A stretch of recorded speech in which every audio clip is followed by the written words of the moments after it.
അമൂതി പെണ്ണാണ്.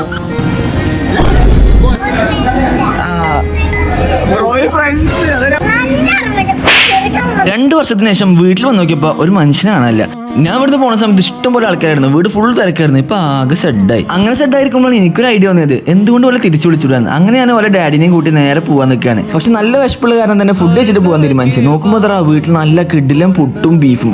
ഫുഡ് വെച്ചിട്ട് അവരുടെ ഡാഡിനെയും, അതായത് എന്റെ മാമനെയും കൂട്ടിയിട്ട് നേരെ പോയിട്ട് അവരുടെ അടുത്ത് വന്ന്. പിന്നെ വീട് മൊത്തം കളറിടുന്നത് ഭയങ്കര രസമായി. കുറെ നേരം ഇരുന്ന് വർത്താനൊക്കെ പറഞ്ഞ് നമ്മളങ്ങനെ കളിച്ച് തീർച്ചിരിക്കുകയാണ്. ഒരു ഉണ്ണിയപ്പം നിന്നാൽ പോലും ഓരോ ഡാഡി സമ്മതിക്കില്ല. അതായത് എന്റെ സ്വന്തം മാമൻ നല്ല വെറുപ്പിക്കലാണ്. പിന്നെ ഞാൻ ഫിലിപ്പീൻസിൽ നിന്ന് കൊണ്ടുവന്ന ഗിഫ്റ്റ് എടുത്തിട്ട് അവൾക്ക് കൊടുക്കാൻ തീരുമാനിച്ചു. നോക്കുമ്പോൾ ഐശുവിന്റെ സന്തോഷം കണ്ട എന്തൊരു രസമല്ലേ. സ്റ്റിക്കറും ടോയ്സൊക്കെ മേടിച്ചിട്ട് ഓല് വേഗം കളിക്കാൻ പോയി. ഞാനും ഓലപ്പം പോയിരുന്ന് കുട്ടികൾക്ക് ഒരു എന്റർടൈൻമെന്റിന് വേണ്ടിട്ട് എന്റെ സ്കില്ലൊക്കെ എടുത്ത് പുറത്തിട്ട് കാണിച്ചു കൊടുത്തു. അങ്ങനെ കുട്ടികൾ ഇംപ്രസ് ആയി.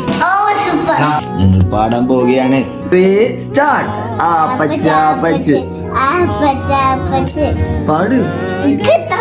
പിന്നെ ഞാൻ പത്തുനൊരു സാധനം കൊടുത്ത്, അതിന്റെ പേരാണ് അപ്പൂപ്പൻ താടി. ഓൾക്ക് അത് ഭയങ്കര ഇഷ്ടമാണ്. ഓൾ കുറെ നേരം കളിക്കുകയും ചെയ്തു. കുട്ടികൾക്ക് ഞാൻ കൊടുത്ത ഗിഫ്റ്റില് അവർക്ക് ഏറ്റവും ഇഷ്ടപ്പെട്ട ഗിഫ്റ്റ് ആണിത്. മേടിക്കുമ്പോൾ എനിക്ക് അറിയില്ലായിരുന്നു ഇത് ഇത്ര അടിപൊളി സാധനമാണെന്ന്.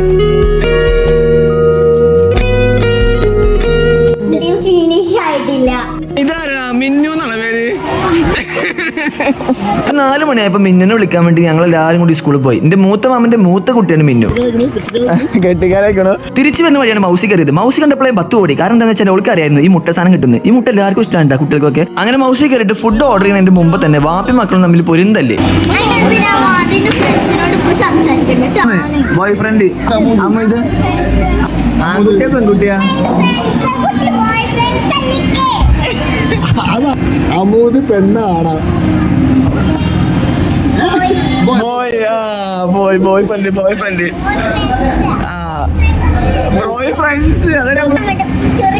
പത്തു കലിപ്പായി വന്നപ്പോഴേക്കും മോളെ തണുപ്പിക്കാൻ വേണ്ടിട്ട് അവിൽമിക്ക് എത്തി. ഈ പറഞ്ഞ തല്ലും വഴക്കും എല്ലാം മാറ്റി വെച്ചിട്ട് പിന്നെ എല്ലാരും കൂടി ഒറ്റ വൈബില് അവിൽമിക്ക് അറ്റാക്ക് ചെയ്ത്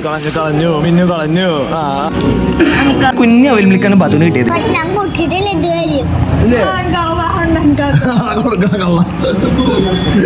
പത്തുന്റെ അവിൽമിക്ക് തിരിച്ചു കൊടുത്ത് നോക്കുമ്പോൾ ബർത്ത്ഡേ സ്പെഷ്യൽ ഓഫർ ഉണ്ട്. എന്റെ ബർത്ത്ഡേക്കാണ് ഞാൻ വന്നിരുന്നെങ്കിൽ എനിക്ക് ഇവിടെ ഫ്രീ ആയിട്ട് അവിൽമിക്ക് കിട്ടിയിരുന്നു. അങ്ങനെ നമ്മുടെ വീഡിയോ ഇവിടെ അവസാനിക്കുകയാണ്. അപ്പോൾ ശരി, ബൈ ബൈ ഗൈസ്.